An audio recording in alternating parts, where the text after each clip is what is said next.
What's up, everyone? DefyNewYork.com here, the brand new video. Today we're looking at the Jordan 11 in white black Concord with the 45 on the back, 2019. So, listen, you already know the deal. You've seen like a million videos, a million posts on these. As far as my memory of these, back in the day, it was a shoe that I wanted, but that I did not get. I actually wound up getting, there was a pair of Air Force One mids, and they were the same. They were white with black patent leather. I know people call them the Stormtroopers. And I had those, and they had a really nice tumble leather. I wore those things for years. I was working at a restaurant in the late 90s, and I wore them into the restaurant. And they were like Tim's. they really held up very well, and I beat them to the ground. Then I found a pair in Flight Club at like $10 over retail or $20 over retail, original retail, and you know, I wore those, and it was just an amazing shoe. So even though I didn't have these originally, because this is the pair that I really wanted back in the day, I did get the Air Force One mids in white black patent leather. But I think overall Jordan brand, from a visual standpoint, did an amazing job. As far as the comfort goes, it's lacking. This is not the most comfortable shoe in my opinion. As definitely, you know, we call the Nike Air Command Force Pump retro pinky toe crushers. I think these have them beat. Now this is my pair. I purchased them from Nike.com. Didn't go through any other weird channels. But right here, it's like my toe dips in, and it's just pushing up against this area. It's like a dip in the on the insole, and it's just pressing against my pinky toe, and it's really it was really bothersome. So much so that I consider returning them, and then have to go another route. But it's tough. I mean, my wife, she has them. My son has them.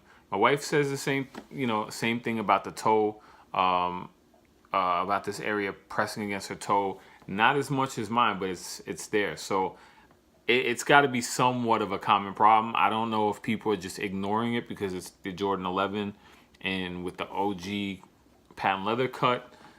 But I'm disappointed to not, I haven't.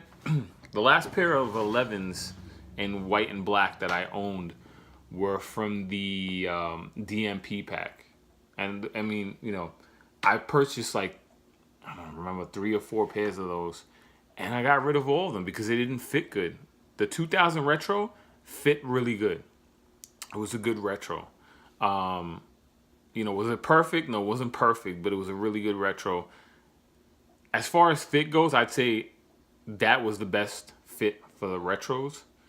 As far as from a visual standpoint, I prefer these, but I'm disappointed definitely in the fit. But he got this number 45 on the back, got the PE on the back, and it's a good retro. It was the top 2 shoe releases of the year, in my opinion. If you check the DefyNewYork.com top 50 sneaker releases, this was number 2. And I mean, look at how many pairs they sold, and everybody wanted a pair, got a pair. If you could afford it. And it's a great shoe. It's a great shoe otherwise. But that sizing thing, this shoe will throw you off as far as sizing. At least in my experience, it runs a lot tighter than it looks. It looks like a big, semi-bulky basketball shoe, but it fits very narrow, very tight. So anyhow, next part of the video, I'll show you guys what they look like on feet, even though you've seen it a million times.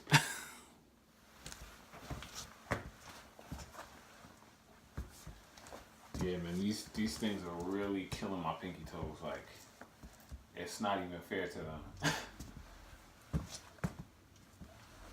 I didn't have any visual defects or anything like that, but these things really feel jam-packed in there. Like, I don't even understand why it would feel like that. But otherwise, the shoe's amazing. So,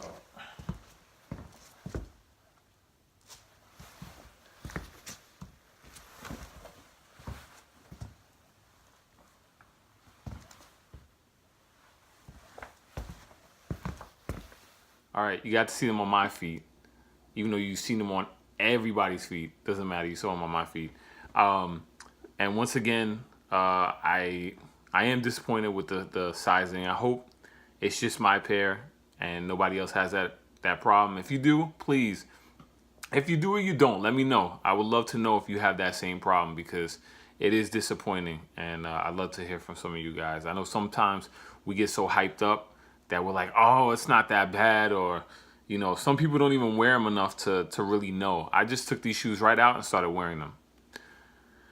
So, and as far as the patent leather cut, I mean, we've seen MGO 23 Dan. He's shown like God knows how many different variations. I've seen variations from so many people. You know, different factories back in the day had different patent leather cuts, and so this is pretty true to the original. So, anyhow, that's the video. Thank you for tuning in, and feel free to drop a comment. Oh, this is the original box. And keep in mind, this is a pair that I purchased straight from Nike.com.